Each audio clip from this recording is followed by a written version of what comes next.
बराव की जय, गौर क्षत्रिय राय रामानंद प्रभु की जय, समागत भक्त वृंद की जय। पिता गौर प्रमानंद महाराज की समागत भक्ति काय हो गुरवे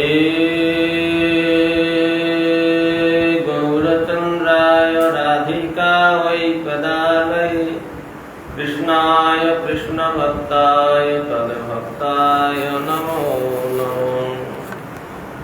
ॐ ज्ञानतिमिरान्धस्य ज्ञानाञ्जनशलाकया चक्षुरुन्मीलितं येन तस्मै श्रीगुरवे नमः। श्रीब्रह्ममाध्वगौरीय सारस्वती नमोऽस्तुते। श्रीगुरुगौरगन्धर्व गोविन्द भक्तिजीविने आचार्याय विचार्याय प्रचार्याय त्वमनुदे कृतज्ञाय रसज्ञाय निधिज्ञाय नमोऽस्तुते। सत्यावसेवकोत्तम मानदद्यम वाग्मिने शान्तदन्ताय खन्ताय महन्ताय नमो नमः। सत्यव्रताय शान्तन्न सौजन्य सभ्यमूर्तये भक्तिजीवनयाचार्य गुरुदेवाय ते नमः। वाञ्छाकल्पतरुभ्यश्च कृपा सिन्धुभ्यैव च पतितानं पावनेभ्यो वैष्णवेभ्यो नमो नमः। पञ्चदत्यात्मकं कृष्णं भक्तरूपस्वरूपकं भक्त्यावतारं भक्त्याख्यं नमामि भक्तशक्तिकम्। अजानुलम्बितभुजौ कनकावदातौ सङ्कीर्तनैकपितरौ कमलायताक्षौ विश्वम्भरौ द्विजवरौ युगधर्मपालौ वन्दे जगत्प्रियकरौ करुणावतारौ। संकर्षणकारणतोषै गर्भदोषै च पयोधीशै शेषश्च दस्यांशकलाशनित्यानन्द्याख्याराम शरणं ममास्तु। नमो महावदन्याय कृष्णप्रेमप्रदायते कृष्णाय कृष्णचैतन्यनाम्ने गौरतिसे नमः। दिव्यद्वृन्दारण्यकल्पद्रुमाध श्रीमद्रत्नागार सिंहासनस्थौ श्री श्री राधा श्री गोविंद देवो पृष्ठालीभिः सेव्यमानं स्मरामि। वृन्दावै तुलसीदेव वै प्रिया वै केशवस्य च विष्णुभक्तिप्रदे देवी सत्त्ववत्त्वये नमो नमः। श्रीकृष्ण चैतन्य प्रभु नित्यानन्द श्री अद्वैत गदाधर श्रीवासादि गौरभक्तवृन्द। हरे कृष्ण कृष्ण कृष्ण हरे हरे हरे राम राम राम हरे हरे। नमस्ते नरसिंहाय प्रह्लादल्लाभदायिने हिरण्यकशिपूरलक्षशिलाटङ्कनकालये नीलाचल निवासाय नित्याय परमात्मने बलभद्र सुभद्राभ्यां जगन्नाथाय ते नमः। नारायणं नमस्कृत्य नरं चैव नरोत्तमं देवीं सरस्वतीं व्यासं ततो जयो मुदीरये।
আর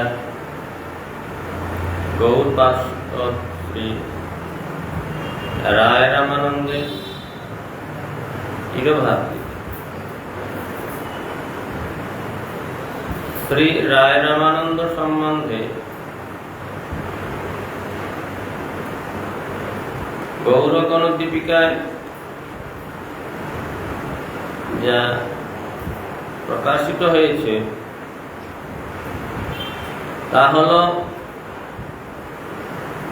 প্রিয়নর্ম সখা যে অর্জুন আর পাণ্ডুপুত্র অর্জুন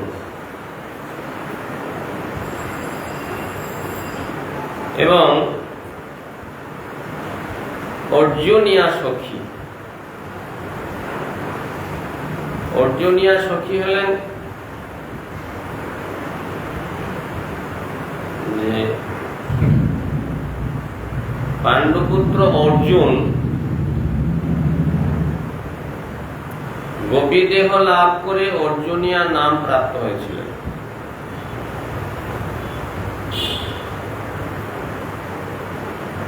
এই তিনের যে ভাব, এই ভাব রায় রামানন্দে প্রবিষ্ট আছে।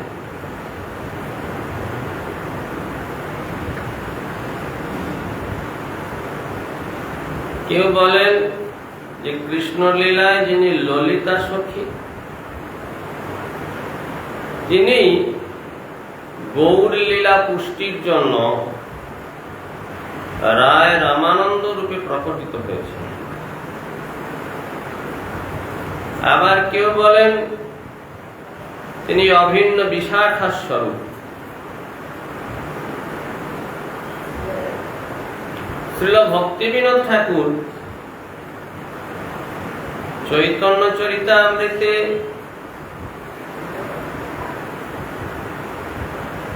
অষ্টম পরিচ্ছেদের 23 নম্বর পয়ারের অর্থ বিশ্লেষণ করে বলছেন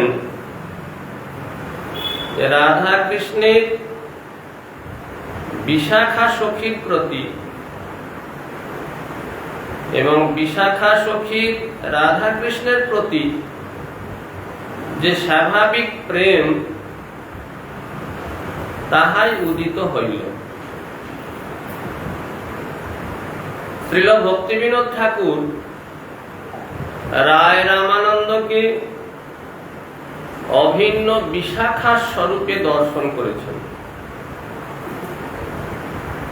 আবার কেউ কেউ বলেন যে রায় রামানন্দ হলেন ললিতা সখী।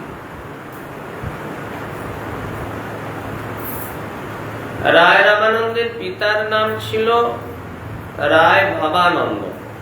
ভবানন্দের 5 পুত্র। রায় ভবানন্দ শৌক্রকরণ কুলে আবির্ভূত হন। পূর্বে যিনি পাণ্ডু রাজা ছিলেন তিনি রায় ভবানন্দ রূপে আবির্ভূত হয়েছেন। এর 5 পুত্রের মধ্যে রায় রামানন্দ জ্যেষ্ঠ পুত্র।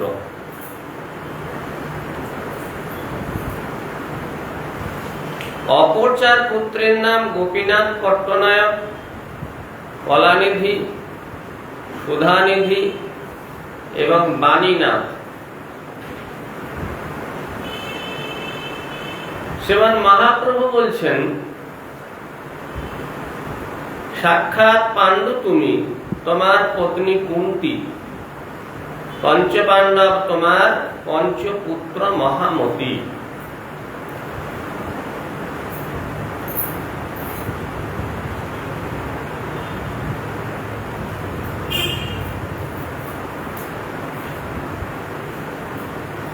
পুরী থেকে পশ্চিমে 6 ক্রোশ দূরে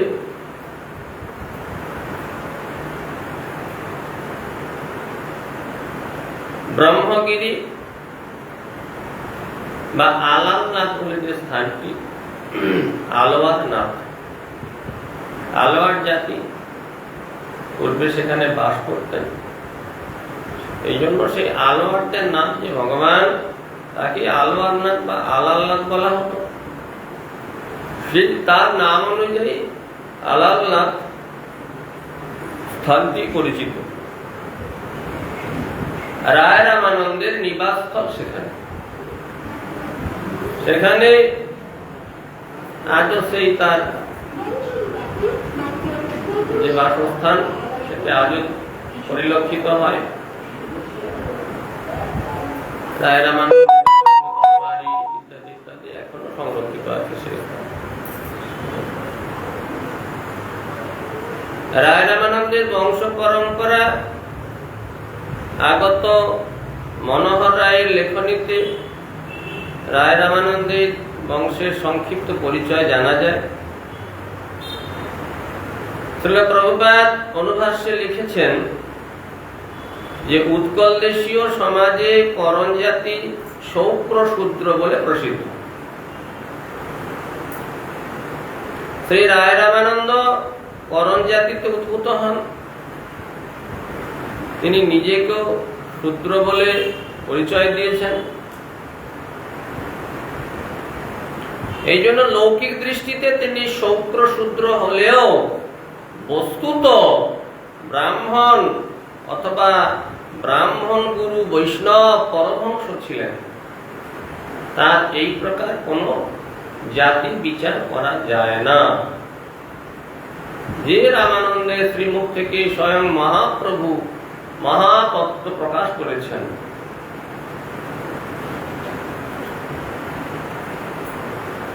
চৈতন্য চরিতামৃতের চরম যে কথা, সে কথা রায় রামানন্দ সংবাদের দ্বারা আমরা অনুশীলন করতে পারি। মহাপ্রভু রায় রামানন্দের শ্রীমুখ থেকে সেই সমস্ত তত্ত্ব প্রকাশ করেছেন। শুধু তাই নয়, তার যে পারমার্থিক যোগ্যতা, এগুলো কখনো বলে প্রকাশ করা যায় না।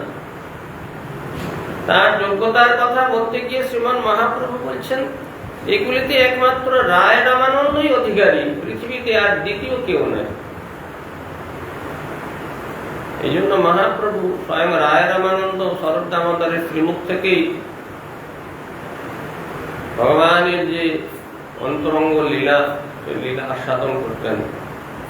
কখনো অন্য কারোর মুখ থেকে, বাইরের কোনো বাহ্যিক কোনো ব্যক্তির মুখ থেকে এইসব শ্রবণ করতেন।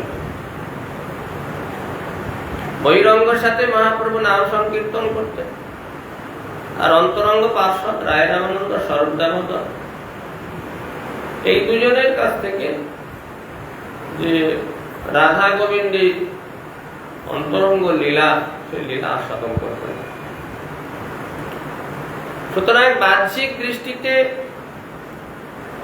তিনি শৌক্র শূদ্র হলেও, দেখা গেলেও তিনি ব্রাহ্মণ বা ব্রাহ্মণ গুরু বৈষ্ণব পরমহংস ছিলেন।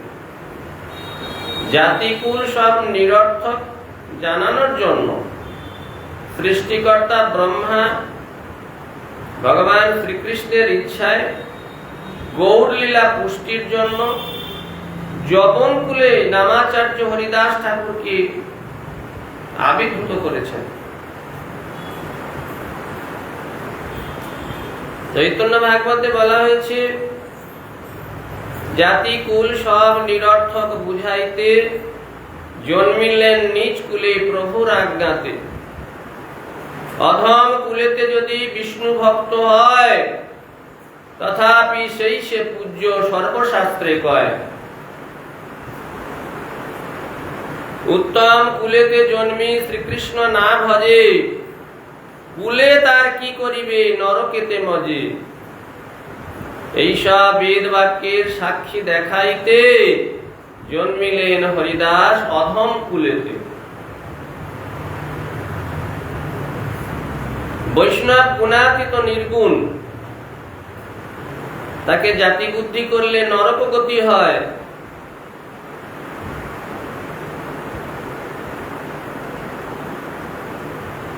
বৈষ্ণবকে কখনো জাতি বুদ্ধি করা যায় না। অর্চে বিষ্ণু শিলাধীর গুরুষু নরমতির বৈষ্ণবে জাতি বুদ্ধি বিষ্ণুর বা বৈষ্ণবানাম কলিবল মথনে পাদ তীর্থে অম্বু বুদ্ধি। এইরকম যারা করে, ভগবানকে শিলা বুদ্ধি, ভগবানকে ভগবান জ্ঞান নেই, পাথর রূপে দর্শন করে, সাক্ষাৎ ভগবান ব্রজেন্দ্র নন্দন, প্রতিমা নহ, তুমি সাক্ষাৎ ব্রজেন্দ্র নন্দন, প্রতিমার মর্যাদা আছে, গৌরব দিতে হবে। বিগ্রহকে যদি কাঠপাথর বলে মনে করি তাহলে তো হয়েই গেল। সাক্ষাৎ ভগবান, ভগবানকে যে সম্মান মর্যাদা, ভগবানের প্রতি যে শ্রদ্ধা, বিগ্রহের সেই শ্রদ্ধা সম্মান মর্যাদা থাকতে হবে। এই জন্য এইরকম ভগবান শ্রী বিষ্ণুর অর্চা মূর্তিকে যে শিলা বুদ্ধি করে তাকে নরকে যেতে হবে।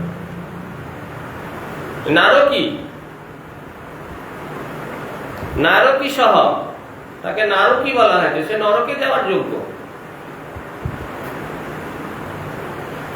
গুরুষু নরমতি, গুরুদেবকে আর 5 জন মানুষের মতো একজন মানুষ মনে করে। ভগবান নিজে বলছেন যে আচার্য মান বীজানিয়া ন মর্তবুদ্ধিয়া, তাকে মরণশীল মানুষ বলে মনে করবে না। আমি স্বয়ং আচার্য রূপে অবতীর্ণ হয়ে জগতে করুণা করার জন্য, জগৎ জীবকে ভগবৎমুখী করার জন্য আমি আচার্য রূপে অবতীর্ণ হই, ভগবান নিজে বলছেন। আর আমরা যদি সেটাকে নিজের মতো করে বিচার করি, নরবুদ্ধি করি, তাহলে কি হবে? নারকী সহ তাকে নরকে যাওয়ার পথ পরিষ্কার করতে হবে। এই জন্য অর্চে বিষ্ণু শিলাধি, ভগবান শ্রী বিষ্ণুর অর্চা মূর্তিকে পাথর মনে করা, গুরুদেবকে মানুষ মনে করা, বৈষ্ণবে জাতি বুদ্ধি,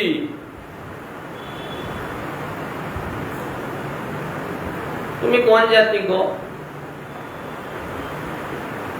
বৈষ্ণবের এইরকম বিচার করা যায় না। ব্রাহ্মণ কুলে আবির্ভূত হয়েছে না শূদ্র কুলে আবির্ভূত হয়েছে না জবন কুলে আবির্ভূত হয়েছে, এটা বৈষ্ণবের বিচার নয়। বৈষ্ণবের যে বৈষ্ণবতা, তার যে হরিভক্তি, ভজনশীলতা, এটা বিচারযোগ্য। অন্য কোনো কিছুর দ্বারা বৈষ্ণবের বিচার হবে না।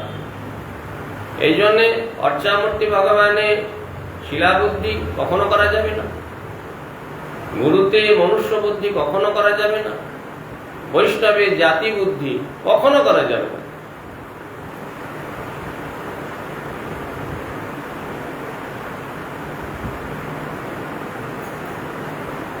আর ভগবানের পাদতল যে গঙ্গা, গঙ্গাকে যদি কেউ জল মাত্র মনে করে, গঙ্গাকে যদি কেউ জল মনে করে, সাধারণ জলের মতো যদি বিচার করে, তাহলে তো হয়ে গেল। ব্রহ্মদ্রবময়ী গঙ্গা সাক্ষাৎ ভগবানের পাদতল, তাকে কখনো জল সঙ্গে তুলনা করা যাবে না। ভগবানের নাম, কৃষ্ণ নাম, কৃষ্ণ মন্ত্র, এগুলিকে সামান্য শব্দ বুদ্ধি করা কখনো করা যাবে না। ভগবানের নাম কোন শব্দ বিশেষ নয়, কৃষ্ণ মন্ত্র কোন শব্দ বিশেষ নয়। শাস্ত্রে বলা আছে কৃষ্ণ, কৃষ্ণ মন্ত্র, কৃষ্ণ মন্ত্রদাতা গুরু অভেদ বলে জানবে। এই তিনে কোনো ভেদ করবে না। কৃষ্ণ, কৃষ্ণ মন্ত্র, কৃষ্ণ মন্ত্রদাতা গুরু, ভেদ করবে না। সুতরাং যে মন্ত্র আমরা জপ করছি এই মন্ত্র কৃষ্ণ থেকে অভেদ। কৃষ্ণ মন্ত্র জপ করছি মানে কৃষ্ণের সঙ্গে রয়েছি, কোনো ভেদ করবে না।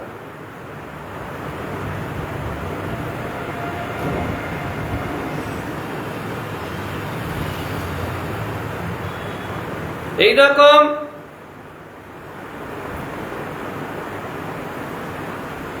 বিচার যদি এসে উপস্থিত হয়, বিচারই তো পরমার্থ দান করে। বোকার ধর্ম হয় না, সুবিধাবাদীদের ধর্ম হয় না। যারা বিচারশীল, নিঃস্বার্থ সেবা প্রবৃত্তি যার আছে, তারই পরমার্থ লাভ হয়।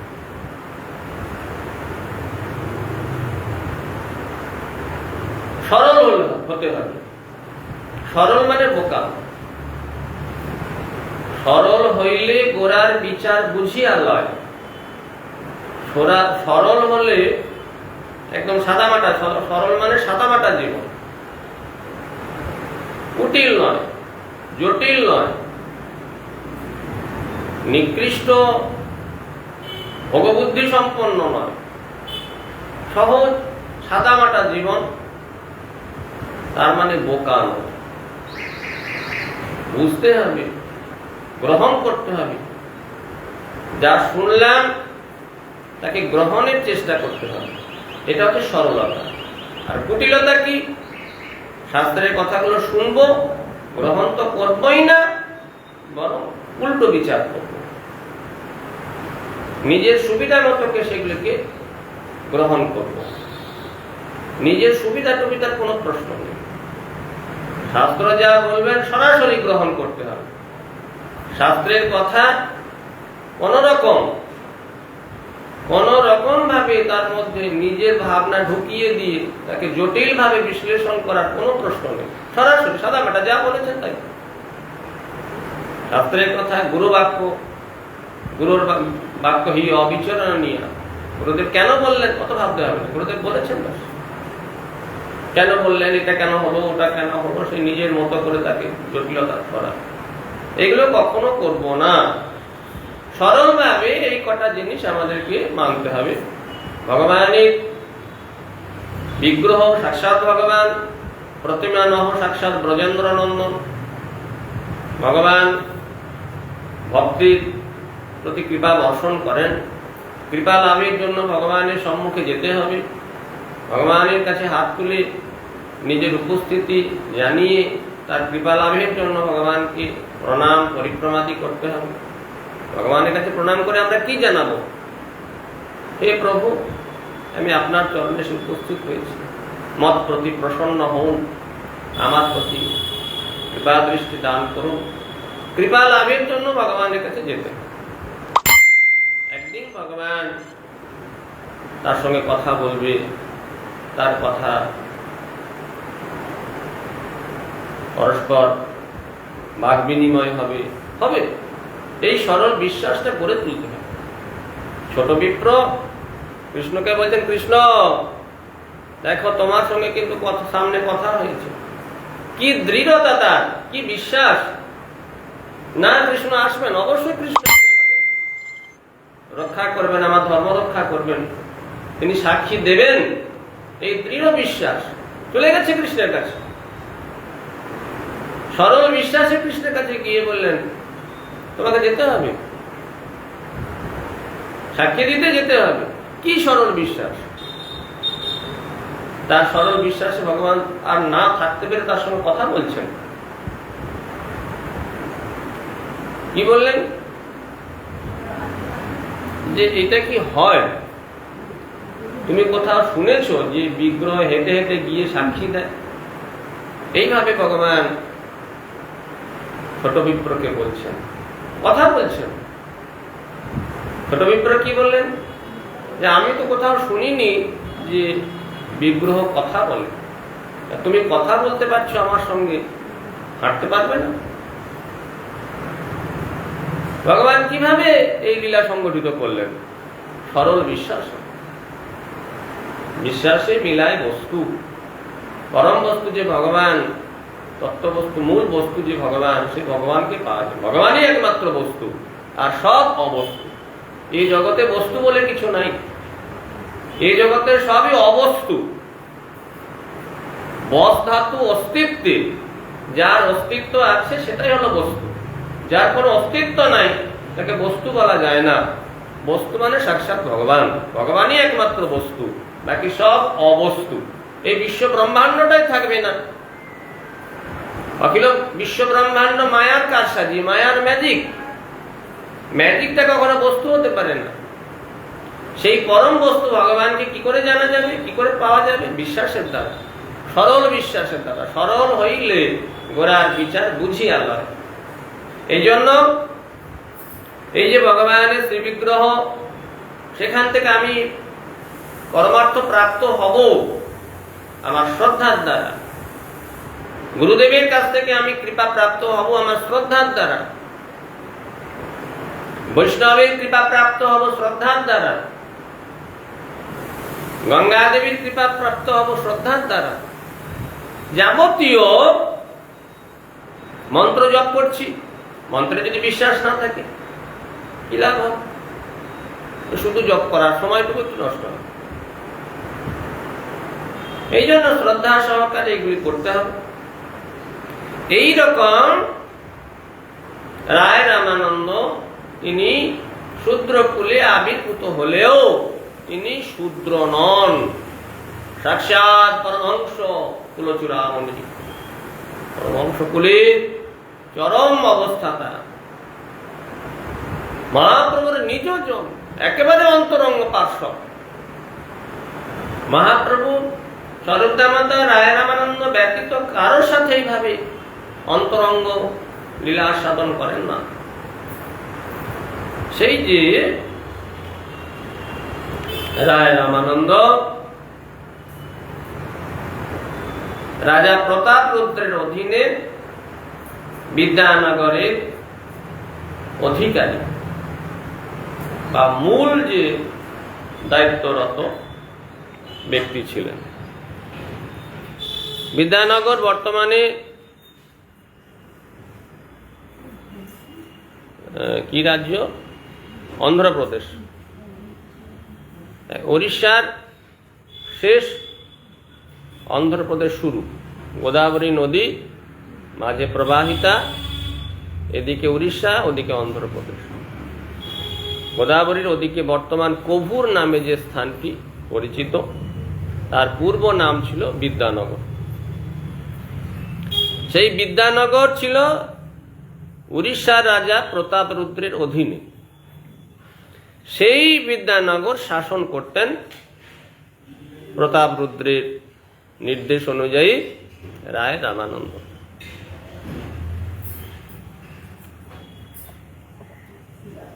মাঘ মাসে শুক্লপক্ষে শ্রীমান মহাপ্রভু সন্ন্যাস গ্রহণ করে শান্তিপুর থেকে ফাল্গুন মাসে নীলাচলে গিয়েছিলেন।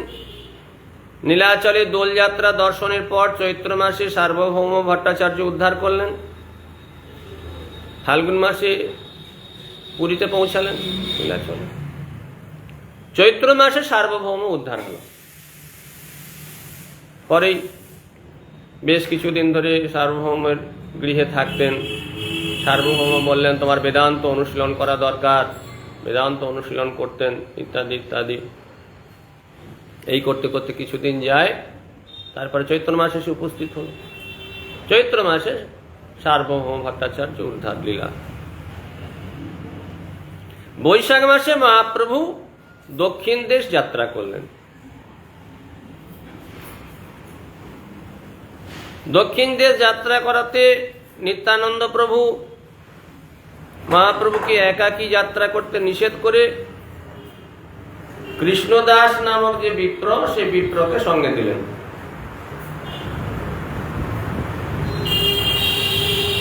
যাত্রাকালে শ্রীমান মহাপ্রভু সার্বভৌম ভট্টাচার্যের দেওয়া কয়েকটি বস্তু গ্রহণ করেছিলেন। সার্বভৌম ভট্টাচার্য মহাপ্রভুকে 4টি কৌপিন বহির্বাস দিয়ে রায় রামানন্দের সঙ্গে গোদাবরীর তীরে সাক্ষাৎ করতে অনুরোধ করেছিলেন। 4টি কৌপিন বহির্বাস রং করে 4টাকে দিয়ে মহাপ্রভুর হাতে দিয়ে বলেছিলেন, প্রভু এইগুলি আপনি গ্রহণ করুন। গোদাবরীর তীরে রায় রামানন্দ আছে, তার সঙ্গে সাক্ষাৎ করবেন।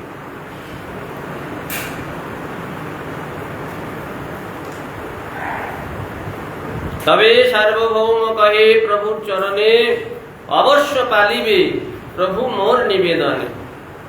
রামানন্দ রায় আছে গোদাবরীর তীরে, অধিকারী হয়েন তেহ বিদ্যানগরে। শূদ্র বিষয়ী জ্ঞানে উপেক্ষা না করিবে, আমার বচনে তারে অবশ্য মিলিবে। তোমার সঙ্গের যোগ্য দেহ একজন, পৃথিবীতে রসিক ভক্ত নাহি তার সম। পাণ্ডিত্য আর ভক্তি রস দুহের দেহ সীমা, সম্ভাষিলে জানিবে তুমি তার মহিমা। অলৌকিক বাক্য চেষ্টা তার না বুঝিয়া, পরিহাস করিয়াছি তারে বৈষ্ণব বলিয়া। তোমার প্রসাদে এবে জানিলু তার তত্ত্ব, সম্ভাষিলে জানিবে তার যেমন মহত্ব। মহাপ্রভুকে অনুরোধ করলেন সার্বভৌম ভট্টাচার্য, প্রভু আপনি গিয়ে অবশ্য রায় রামানন্দের সঙ্গে সাক্ষাৎ করবেন। তার মতো পণ্ডিত আর রসচতুর, ভক্তি রসের উৎকর্ষতা ওই রকমটা আর দেখা যায় না। পৃথিবীতে যত রসিক ভক্ত আছে, তার মতো ভক্ত রসিক ভক্ত কেউ নাই। এক সময় সার্বভৌম ভট্টাচার্য বলছেন, যিনি বিদ্যার চরম সর্বভূমা, যিনি সন্ন্যাসীদেরকে বিদ্যা শিক্ষা দান করেন, মহা সমস্ত পণ্ডিতগণ তার শিষ্য, এইরকম সার্বভৌম ভট্টাচার্য তিনি বলছেন যে আমি একদিন তাকে চিনতে পারিনি, আপনার কৃপাতে আজকে বুঝেছি রায় রামানন্দ কি বস্তু। আপনি দয়া করে তার সঙ্গে একবার দেখা করবেন, আপনার উপযুক্ত ব্যক্তি।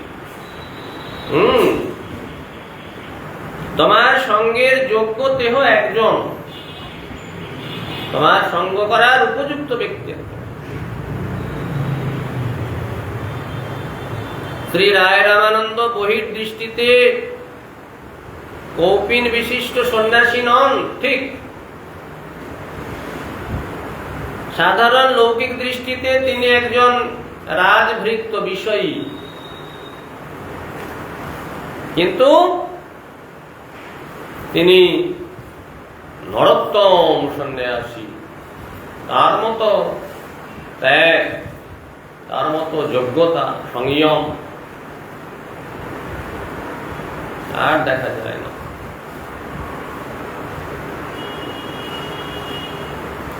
সার্বভৌম ভট্টাচার্য পূর্বে বৈষ্ণব না থাকলেও রায় রামানন্দের যে নৈসর্গিক বৈষ্ণবতা, এটা তিনি উপলব্ধি করতে পেরেছিলেন যে রায় রামানন্দ কোন সাধারণ ব্যক্তি নয়, সাধারণ মানুষ নয়, উপলব্ধি করেছিলেন।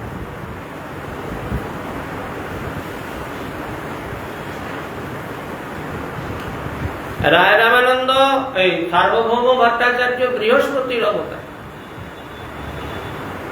দেবগুরু বৃহস্পতির অবতার। তার পাণ্ডিত্যের কথা বলে বোঝানো যায় না। তিনি রায় রামানন্দ সম্বন্ধে বলছেন যে এইরকম পাণ্ডিত্য, রস উৎকর্ষতা, ভক্তি রসের উৎকর্ষতা কোন সাধারণ মানুষের মধ্যে পাওয়া যায় না। শ্রীমান মহাপ্রভু সমস্ত দক্ষিণ দেশীয় জীবকে উদ্ধার করতে করতে করতে করতে চলেছেন। কুর্মস্থানে কুর্মদেবের দর্শন করলেন মহাপ্রভু, কুর্ম বিপ্রকে কৃপা করলেন, সর্বত্র কৃষ্ণ ভক্তি প্রচার করলেন, গলিত কুষ্ঠ বাসুদেব বিপ্রকে উদ্ধার করলেন।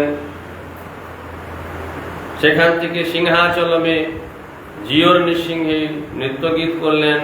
তারপরে সেখান থেকে গোদাবরীর তীরে এসে প্রেম বিভাবিত নেত্রে গোদাবরীকে যমুনা জ্ঞান করে তার তটবর্তী বনকে বৃন্দাবন ভেবে অত্যন্ত আনন্দ লাভ করলেন। তারপরে সেখানে রায় রামানন্দের জন্য মহাপ্রভু অপেক্ষা করছেন, কখন রায় রামানন্দের দর্শন। মহাপ্রভু গোদাবরীর তীরে সন্ধান ছেড়ে বসে আছেন।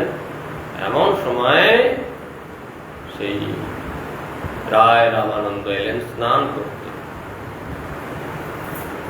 দোলায় চড়ে বাজনা বাজাতে বাজাতে বহু লোক, সৈন্য সামন্ত, বৈদিক মন্ত্র পাঠ করছে ব্রাহ্মণগণ।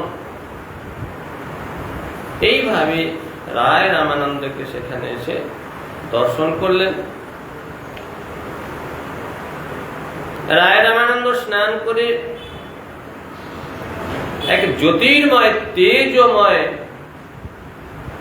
ব্রহ্মসম তেজময় একজন সন্ন্যাসীকে দেখে রায় রামানন্দ তাকে প্রণাম। মহাপ্রভু তাকে বুকে জড়িয়ে ধরে আলিঙ্গন। মহাপ্রভুর স্পর্শ মাত্র রায় রামানন্দ প্রেমে বিগলিত হলেন। উভয়কে স্পর্শে উভয়ের মধ্যে যে প্রেমের বিকার দেখা গেল, এটা দেখে রায় রামানন্দের সঙ্গে যে সমস্ত লোক, বৈদিক ব্রাহ্মণগণ, তারা তো বিস্মিত হলেন।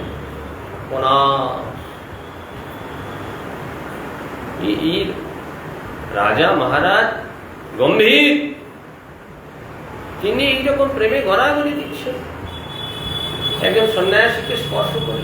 আর একজন সন্ন্যাসী, তিনি একজন রাজা বিষয়ী, তাকে স্পর্শ করে এইরকম তার প্রকাশ।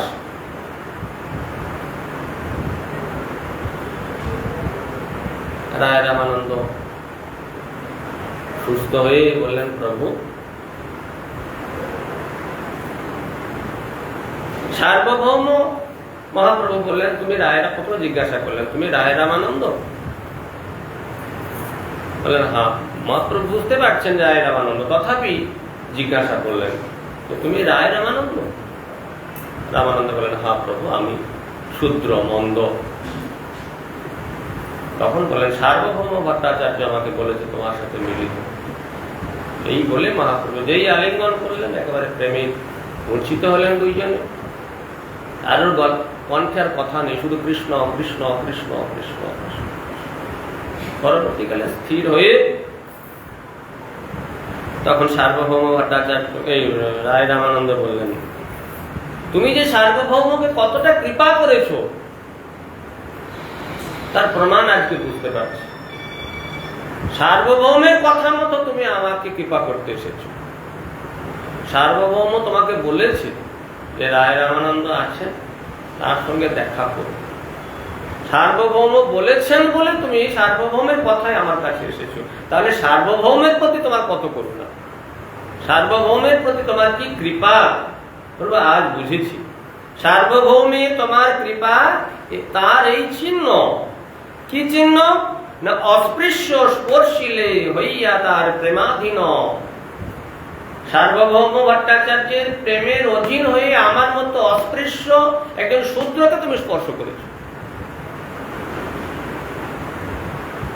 এর থেকে প্রমাণিত হয় সার্বভৌমের প্রতি তোমার কি করুণা। কাহা তুমি সাক্ষাৎ ঈশ্বর নারায়ণ, আর কাহা মুই রাজসেবী বিষয়ী শূদ্রাধম। মোর স্পর্শে না করিলে ঘৃণা বেদ ভয়, মোর দর্শন তোমা বেদে নিষেধ হয়। কোথায় তুমি সাক্ষাৎ ভগবান শ্রী নারায়ণ, আর কোথায় আমি নিকৃষ্ট একজন বিষয়ী শূদ্র? আমাকে স্পর্শ করা তো দূরের কথা, আমার মতো বিষয়ী ব্যক্তিকে দেখা নিষেধ আছে তোমার মতো সন্ন্যাসী। সন্ন্যাসী কখনো বিষয়ী সঙ্গ তো করবেই না, বিষয় থেকে দূরে দূরে থাকবে। আর তুমি সেই আমাকে দর্শন করা তো দূরের কথা, আমাকে স্পর্শ করে আলিঙ্গন করলে। কোথায় তুমি সাক্ষাৎ ঈশ্বর ব্রজেন্দ্র নন্দন, আর কোথায় আমি নিঃশূদ্র?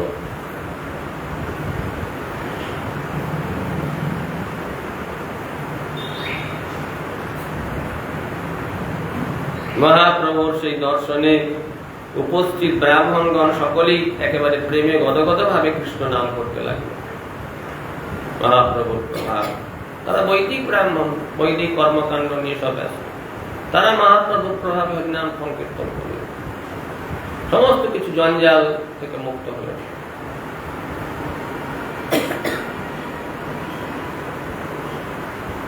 মহাপ্রভু রায় রামানন্দ সম্বন্ধে বলছেন, প্রভু কহে তুমি মহাভাগবত উত্তম, তোমার দর্শনে সবার দ্রব হইল মন। এই যে ব্রাহ্মণগণ, দেখো দেখো দেখো, তোমার প্রেমে সকলে দ্রবীভূত হয়ে গেছে। তুমি সাক্ষাৎ উত্তম ভাগবত, পরম ভক্ত। অন্যের কি কথা, এদের কথা বাদ দিলাম, অন্যের কি কথা? আমি মায়াবাদী সন্ন্যাসী, আমিও তোমার স্পর্শে কৃষ্ণ প্রেমে ভাসি। এই সমস্ত ব্রাহ্মণের কথা কি বলবো?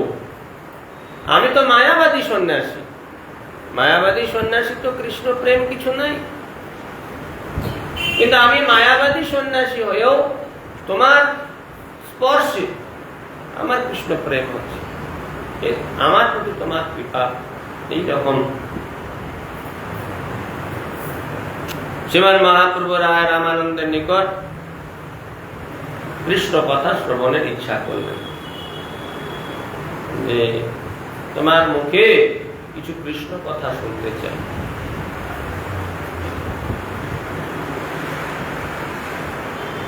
রায় রামানন্দ মহাপ্রভুকে বললেন, প্রভু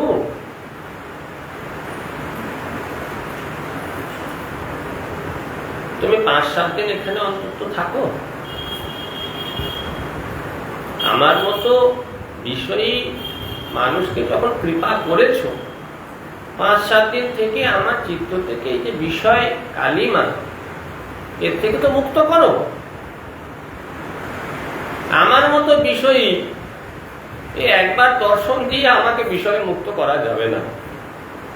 ইয়ে বলছেন রায় রামানন্দ, এই হেন মহাভাগবত রসিক ভক্ত পৃথিবীতে দ্বিতীয় পাওয়া যায় না। মহাপ্রভু নিজে মুখে বলেছেন, এটার একমাত্র অধিকারী রায় রামানন্দ, পৃথিবীতে দ্বিতীয় না। তিনি বলছেন যে না প্রভু, আমার মধ্যে বিষয় বাসনা, প্রভু তুমি আমাকে সে বিষয় থেকে মুক্ত করো, 5-7 দিন অবস্থান করো আমার এই দুষ্ট চিত্তকে মার্জন করার জন্য। তারপরে রায় রামানন্দ তার যে সঙ্গে ব্রাহ্মণগণ বা অন্য যারা সকলে এসেছিলেন তাদেরকে নিয়ে রায় রামানন্দ চলে গেলেন। মহাপ্রভু কি জানলা খোলা আছে নাকি? পরমকুমারী জানলা খোলা আছে?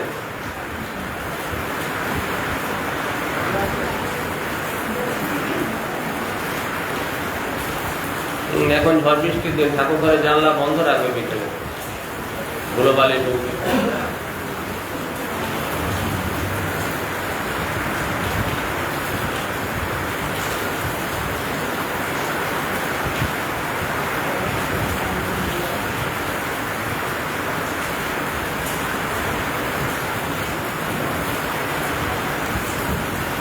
মহাপ্রভু সন্ধ্যায় পুনরায় সন্ধ্যা সেরে রায় রামানন্দের জন্য অপেক্ষা করছেন। রায় রামানন্দ এখন ওই সমস্ত রাজ পোশাক পরিত্যাগ করে বৈষ্ণবীয় পোশাক পরে একজন শুধুমাত্র ভৃত্যকে সঙ্গে নিয়ে মহাপ্রভুর কাছে উপস্থিত।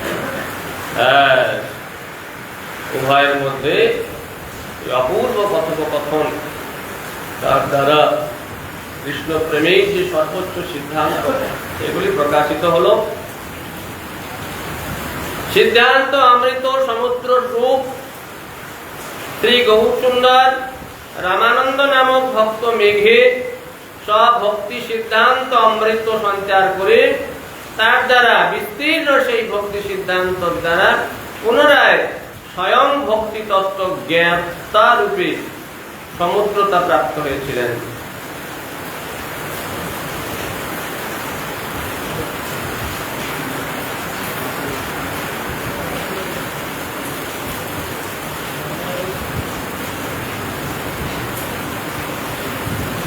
महाप्रभु राय रामानंद के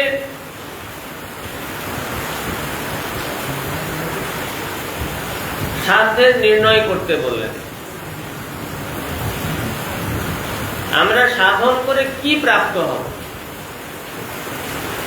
সাধনের চরম প্রাপ্তি কি, কিসের জন্য সাধন করব, সেই সাধ্য বস্তুর নির্ণয় করতে বললেন। রায় রামানন্দ ক্রমে ক্রমে প্রথমে বর্ণাশ্রমের কথা বললেন, মহাপ্রভু বললেন বাহ্য বাহ্য। তারপরে স্বধর্ম ত্যাগের কথা বললেন, তাকেও মহাপ্রভু বাইরে। ধর্মের চরম উদ্দেশ্য এটা নয়। চরম উদ্দেশ্যটা কি, ধর্মের চরম সিদ্ধান্তটা কি? স্নান করা কি? অনেকে বলেন যে মহারাজ আপনারা যে সমস্ত নিয়ম মেনে চলেন, এই একাদশী ব্রত করতে হবে, এই চাতুর্মাস ব্রত করতে হবে, এই পুরুষোত্তম ব্রত করতে হবে, নিয়ম সেবা করতে হবে, এইগুলো করে কি হয়? এইগুলো করাটা উদ্দেশ্য নয়, স্নান করাটা উদ্দেশ্য নয়, নিরামিষ আহার করাটা উদ্দেশ্য নয়, ভক্তি লাভটা উদ্দেশ্য। ভক্তি লাভের জন্য এইগুলো উদ্দেশ্য হলো ভক্তি লাভ, কৃষ্ণ ভক্তি যাতে লাভ হয় তার জন্য এগুলো করা। এগুলো ভক্তি নয়, এগুলো ভক্তি লাভের উপায়, ভক্তির অঙ্গ স্বরূপ। এগুলো কৃষ্ণ প্রেম যাতে লাভ হয় তার জন্য এইগুলি অনুশীলন করতে হয়। তা শাস্ত্রে এইরকম সাধারণ ধর্ম, জীবের সাধারণ ধর্ম, বর্ণের বিভিন্ন বর্ণের ধর্ম, আশ্রমের ধর্ম, বিভিন্ন ধর্মের কথা বলা আছে। বর্ণাশ্রম ধর্মের অনুশীলনের দ্বারা ভগবান প্রসন্ন হন। সকলে যদি নিজের নিজের ধর্ম ঠিকভাবে পালন করেন তার দ্বারা ভগবান শ্রী বিষ্ণু প্রসন্ন হন। রায় রামানন্দ এইভাবে বোঝালেন। এই সমস্ত কথাকে মহাপ্রভু উড়িয়ে দিলেন না, এই বাহ্য কথা, আর ভিতরের কথা বলো। এহ বাহ্য কথাটা ঠিক, মিথ্যা বলছো না, ভুল বলছো না, কিন্তু বাইরের কথা এটা, ভিতরের কথা বলো। এই বলে বলে বলে বলে মহাপ্রভু একেবারে গীতার যে চরম কথা, সেই কথাটাকেও মহাপ্রভু উড়িয়ে দিলেন। সর্বধর্মান পরিত্যাজ্য মাম একং শরণং ব্রজ অহং ত্বং সর্ব পাপেভ্যো মোক্ষয়িষ্যামি মা শুচঃ। গীতাতে ভগবান অর্জুনকে শেষে গিয়ে বললেন, একেবারে শেষ অধ্যায়, তাও শেষের দিকে, সর্বধর্মান পরিত্যাজ্য, এই যে যত ধর্মের কথা আমি তোমাকে বলেছি, বর্ণ আশ্রম বা অন্যান্য যে সমস্ত কর্তব্য ধর্মের কথা যা বলেছি, এগুলি পরিত্যাগ করো। সর্বধর্মান পরিত্যাজ্য, এগুলো পরিত্যাগ করে মাম একং শরণং ব্রজ, একমাত্র আমার শরণ গ্রহণ করো। অহং ত্বং সর্ব পাপেভ্যো মোক্ষয়িষ্যামি, যদি তোমার কোনো জ্ঞানত অজ্ঞানত কোনো পাপ হয় আমি তার থেকে তোমাকে মুক্ত করে দেবো। মা শুধু তুমি সব করো না, কোনো চিন্তা করো না। গীতার তাহলে চরম শিক্ষা কি হলো না, ভগবানের আরাধনাই একমাত্র কর্তব্য। মাম একং শরণং ব্রজ, ভগবানকে স্মরণ করে ভগবান শ্রীকৃষ্ণের আরাধনা করে, এটাই কর্তব্য। এটা যখন বললেন রায় রামানন্দ, তখন মহাপ্রভু এটাকেও বাইরে বের করে দিলেন। তাহলে মহাপ্রভু কি দিতে এসেছেন দেখুন, কৃষ্ণ কি দিয়ে গেলেন, এবার মহাপ্রভু কি দিচ্ছেন। মহাপ্রভু বলেন এহ বাহ্য, আগে কহ আর এর আগে কি আছে বল। কেন এটাকে বাহ্য করলেন কেন? ছেলেকে যদি বলতে হয় এই বাবা মায়ের কথা শুনবে, বাবা মায়ের কথা মতো চলবে, ছেলেকে যদি বলে উপদেশ করে বাবা মায়ের কথা শুনতে বোঝাতে হয়, তাহলে ছেলের যোগ্যতা বিচার করুন। ছেলেকে বলতে হবে কেন? ছেলের সন্তান স্বাভাবিকভাবে পিতামাতার প্রতি শ্রদ্ধা যুক্ত হবে, তার স্বাভাবিক যোগ্যতা থাকবে। পিতামাতাকে শ্রদ্ধা করতে হবে, পিতামাতার কথা শুনতে হবে, মানতে হবে, এটা কি বলে বুঝিয়ে করতে হয়? যদি কোনো সন্তানকে বলতে হয়, জানতে হবে সে সন্তানের যোগ্যতা কম, সে সন্তান পিতামাতাকে শ্রদ্ধা করে না। এই জন্য মহাপ্রভু এইরকম বললেন, যেটাও বাইরের কথা, যার স্বাভাবিক ভগবানের প্রীতি আছে তার কথা বল। এই বাইরের কথা শোনার জন্য, বাইরের কথা বলার জন্য, এই খুচরো কিছু দেওয়ার জন্য মহাপ্রভু অবতীর্ণ হননি। সর্বোচ্চ বস্তু মহাপ্রভুকে আমরা সর্ব অবতার শিরোমণি কেন বলি? মহাপ্রভুর দেওয়ার যে লেভেলটা, অন্যান্য সাধারণ মানুষ, সাধারণ মহাপুরুষের কথা দূরে ছাড়ুন, অন্যান্য অবতারের সঙ্গে তুলনা করে দেখুন তারা কি দিয়ে গেছেন আর মহাপ্রভু কি দিতে চেয়েছেন। রায় রামানন্দ সংবাদে রামানন্দের সঙ্গে মহাপ্রভুর যে কথোপকথন, এটা শুনলে পরিষ্কার হয়ে বোঝা যায় যে মহাপ্রভুর অবদান কি অবদান। মহাপ্রভুকে যে আমরা মহাবদান্যায় বলি, রূপগোস্বামী প্রভু বলছেন নমো মহাবদান্যায়, মহাপ্রভুর চেয়ে বড় দাতা আর কেউ নাই। এটা রায় রামানন্দ সংবাদ পড়লে বোঝা যায়। সর্বধর্মান পরিত্যাজ্য, গীতার চরম কথা। স্বয়ং ভগবান, মূল ভগবান, আদি ভগবান, অংশী ভগবান যে কৃষ্ণচন্দ্র, ভগবানেরও ভগবান, ঈশ্বরেরও ঈশ্বর যিনি ভগবান শ্রীকৃষ্ণ, তিনি যেটাকে সর্বোচ্চ ভাবে গুরুত্ব দিয়ে বলছেন, তাকে মহাপ্রভু বাইরে বের করে দিলেন। প্রভু কহে এহ বাহ্য, আগে কহ আর। এই হেন মহাপ্রভুর কৃপা। এই বলতে বলতে বলতে বলতে বলতে বলতে একেবারে কৃষ্ণ প্রেমের দুয়ার গোড়ায় গিয়ে হাজির করিয়েছেন রায় রামানন্দ। সেখানে দাস্য প্রেম, সখ্য প্রেম, বাৎসল্য প্রেম, মধুর রস চরম জায়গায় পৌঁছে দিয়ে শেষে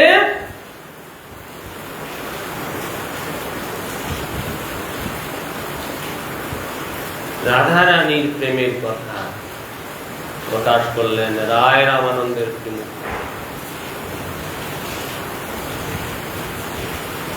বলো কৃষ্ণের স্বরূপ বলো, রাধারানীর স্বরূপ বলো।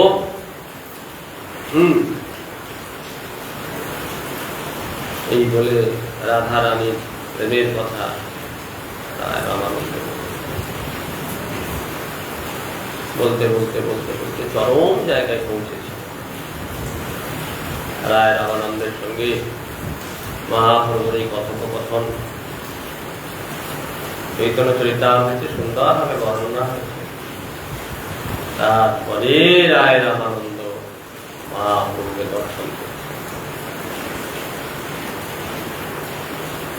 কহিলে দেখিল তোমার সন্ন্যাসী স্বরূপ,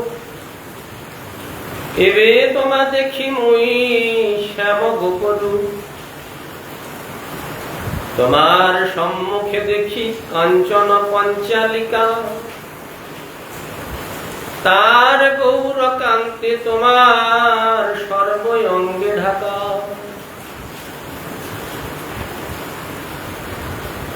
মহাপ্রভু সেই রাধা গোবিন্দ মিলিত তনুকে দর্শন দিচ্ছেন। প্রথমে মহাপ্রভুকে দর্শন করলেন জ্যোতির্ময় সেই সন্ন্যাসী রূপে, তারপরে শ্যামক গরু কৃষ্ণকে দেখছেন। মহাপ্রভু কৃষ্ণ রূপে প্রকাশিত হলেন। তার আগে শ্রীমতী রাধারানী তার জ্যোতির্ময় রূপের দ্বারা কৃষ্ণকে একেবারে আচ্ছাদন করে রেখেছে। রাধা গোবিন্দ কৃষ্ণ রাধা ভাব সমন্বিত। এই রাধা ভাব সমন্বিত কৃষ্ণকে দর্শন করলেন। মহাপ্রভু তাকে দর্শন দিয়ে কৃপা করলেন। তৎপরে রায় রামানন্দ আর মহাপ্রভুকে ছেড়ে থাকতে চান না। পরবর্তীকালে তিনি তার রাজা প্রতাপরুদ্রের নিকট নিবেদন জানালেন, প্রভু আমার দ্বারা আর হবে না। রায় রামানন্দকে পরম উল্লাসের সঙ্গে প্রতাপরুদ্র মহাপ্রভুর সেবার জন্য প্রেরণ করলেন।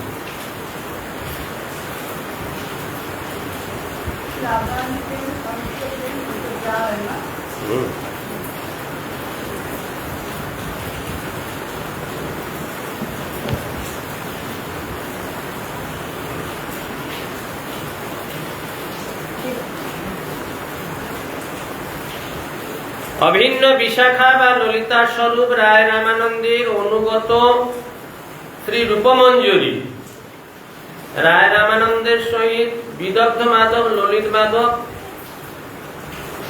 নাটকদ্বয়ের বিষয়বস্তু সম্বন্ধে রূপ গোস্বামী পাদ আলোচনা করেছিলেন।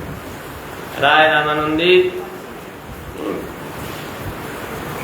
পরম করুণা স্নেহ প্রাপ্ত হয়েছিলেন রূপ গোস্বামী পাদ।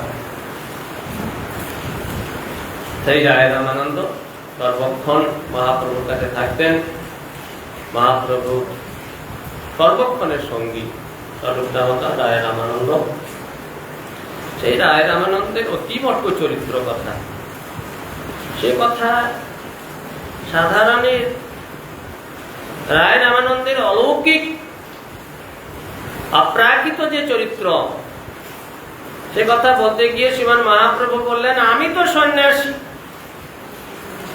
আপনারে বিরক্ত করি মানি, দর্শন দূরে রহু প্রকৃতির নাম যদি শুনি, তবহি বিকার পায় মোর তনু মন, প্রকৃতি দর্শনে স্থির হয় কঞ্জন।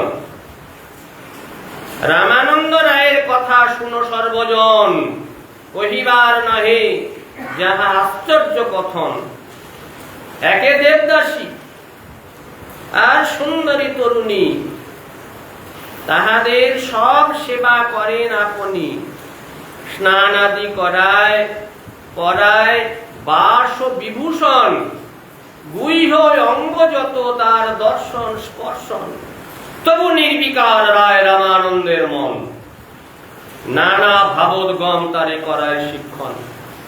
নির্বিকার দেহ মন কাষ্ঠ পাষাণ সম, আশ্চর্য তরুণী স্পর্শে নির্বিকার মন।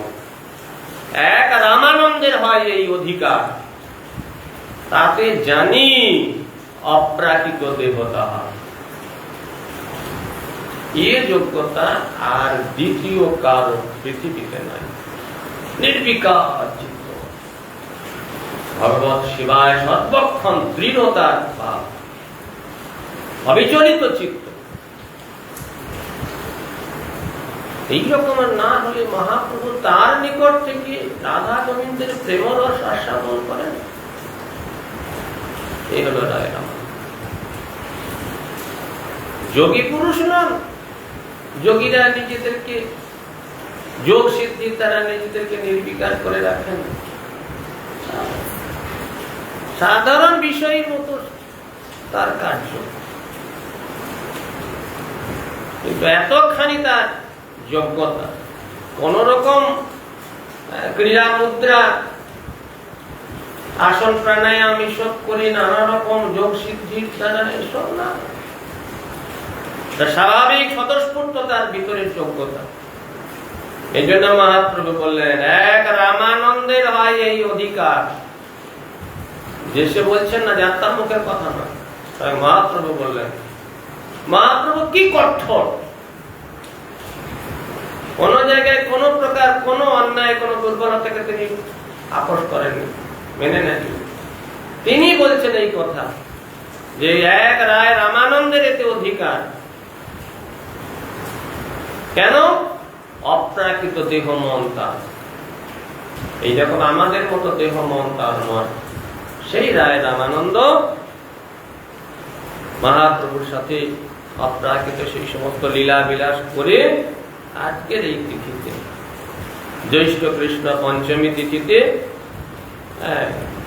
এই মতান্তরে বৈশাখী কৃষ্ণা পঞ্চমী, এই তিথিতে রায় রামানন্দ নিত্য লীলায় মহাপ্রভুর সেবায় যুক্ত হন।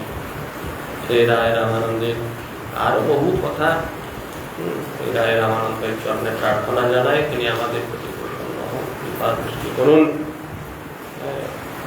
রায় রামানন্দ স্বরূপ দামোদর সকাশন বহু সুন্দর প্রসন্ন হন, কৃপা দৃষ্টি করুন। এবার ভাগবত এসেছে, ভাগবতের একটা শ্লোক আলোচনা করুন।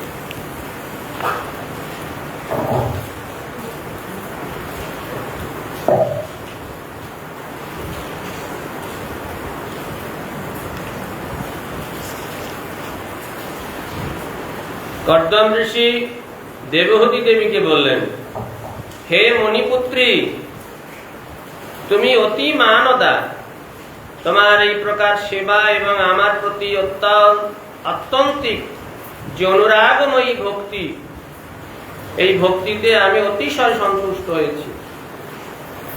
কেন না দেহী মাত্র সকলেরই সবচেয়ে প্রিয় বস্তু। নিজের শরীরটাই নিজের কাছে সব থেকে প্রিয়।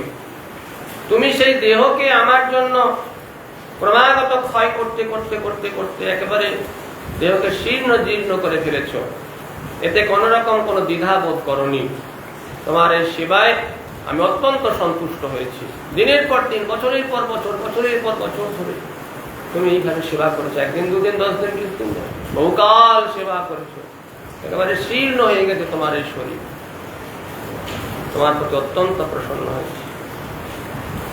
ये मे स्वधर्म निरतस्य तम समाधि विद्यात्म योग विजिता भगवत प्रसादः तनेव ते मदनुसेवनाया वरुद्ध रुद्ध्यान् दृष्टि प्रपश्य पितराम्य भयानाशोकान्। হে প্রিয়, আমি স্বধর্মে রত থেকে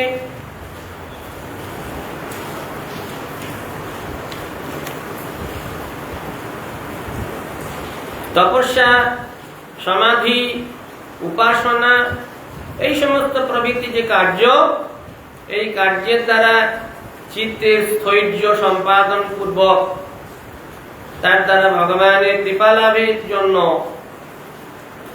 ভয় শোকবিহীন যে সকল দিব্য ভোগ আমি প্রাপ্ত হয়েছি, জয় করেছি, তুমি একমাত্র আমার সেবার দ্বারা সেই সকল ভোগকে বশীভূত করলে। সারা জীবন তপস্যা করে নিজের ধর্মের রত থেকে আমি যে তপস্যা করেছি, তপস্যার তো একটা প্রাপ্তি আছে, ফল আছে। সমাধির দ্বারা যে সম্পদ আহরণ করেছি তার তো একটা ফল আছে। উপাসনা করেছি, চিত্তকে স্থির করেছি, নানা প্রকার বস্তু, অলৌকিক সমস্ত শক্তি আমার মধ্যে সঞ্চার হয়েছে। এই সমস্ত যোগ্যতা শুধুমাত্র তুমি আমার সেবার দ্বারা এই সমস্ত বস্তু প্রাপ্ত হয়েছে। এই জন্য ভক্তিবিনোদ ঠাকুর বলতেন যে স্ত্রীলোককে ভগবানের সেবাতে যুক্ত করো। এরা অত তত্ত্ব বুঝবে না। ভগবানের কথা শুনুন, ভগবানের নাম করুন, আর ভগবানের সেবায় যুক্ত করুন।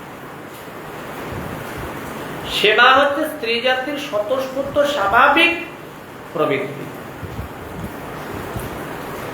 স্বাভাবিক তাদের সেবাতে রুচি। সেই সেবায় নিষ্ঠাযুক্ত করো, তাহলে তারা ভগবানের যে উপলব্ধিগুলো, ভগবত ভক্তির যে উপলব্ধিগুলো, ভগবত প্রাপ্তির যে অনুভূতিগুলো, সব তার ভিতরে তৈরি। এই জন্য স্ত্রী সেবা প্রবৃত্তি থাকা দরকার। সেবা প্রবৃত্তি মানে হাত পা নাড়া নয়। গুরু মহারাজ বলতেন, দুমদাম দুমদাম করে কিছু কাজ করে দিলাম, খুব হাত পা নেড়ে দিলাম, এটা সেবা প্রবৃত্তির নয়। নিষ্ঠার সঙ্গে সেব্য বস্তু যে ভগবান, তার সুখের জন্য কিছু করা, নিজেকে দেখানোর জন্য নয়, আমি পারি এটা লোককে জানানোর জন্য নয়, কিংবা কিছু প্রশংসা পাওয়ার জন্য নয়। হাজারো লোকের প্রশংসার জন্য পাওয়ার জন্য মহা কপট ব্যক্তিও অক্লেশে প্রাণ দিতে পারে। হাজার লক্ষ প্রশংসা করছে, এই খুব ভালো খুব ভালো, লক্ষ লক্ষ লোক, সে জগৎকে দেখানোর জন্য অক্লেশে প্রাণ দিয়ে দেবে। এইরকমও হয়। প্রশংসা এমন একটা বস্তু, প্রতিষ্ঠা এমন একটা জায়গা, প্রতিষ্ঠার জন্য লোকে প্রাণও দিতে পারে। তা এইরকম প্রতিষ্ঠার জন্য নয়, লোককে দেখানোর জন্য নয়, কোন রকম নিজের স্বার্থ সিদ্ধির জন্য নয়। সেব্য বস্তু যে ভগবান, ভগবানই একমাত্র সেব্য বস্তু, তিনি সকলের সেবা গ্রহণের মালিক। সেই ভগবানের সুখের জন্য, কৃষ্ণের সুখের জন্য কিছু করা, এটা হলো সেবা। সেব্য বস্তুর সুখ বিধানের যে প্রচেষ্টা, সেটাই হলো সেবা।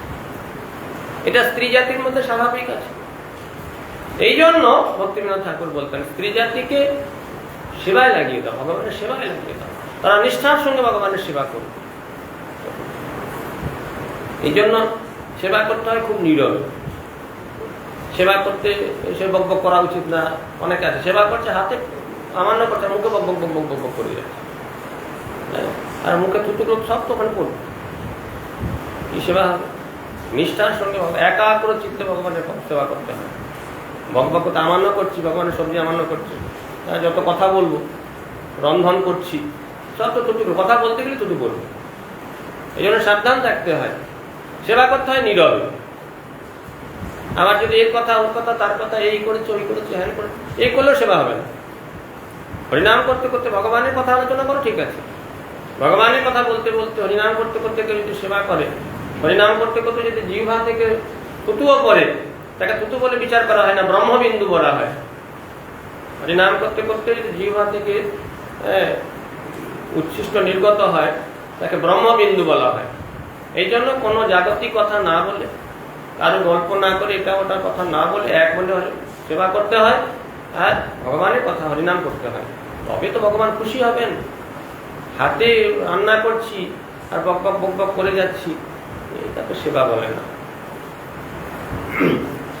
তা তুমি আমার সেবার দ্বারা সেই সকল বস্তুকে বশীভূত করে ফেলেছ, আমি তোমাকে দিব্য নেত্র প্রদান করছি,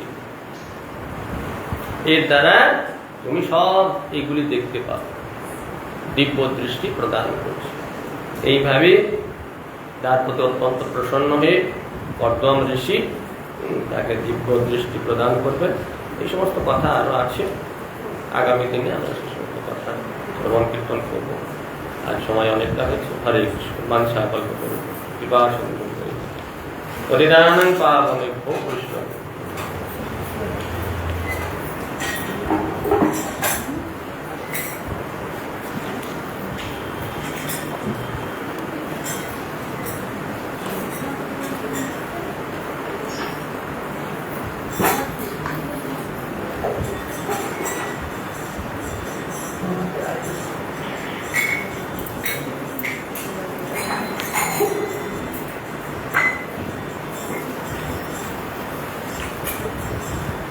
যে আনিল প্রেম ধন করুণা প্রচুর,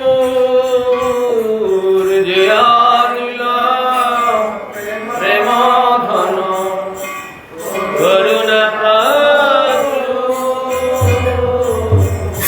হেন প্রভু কোথা গেলা আচার্য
जय श्री गुरु गौरांग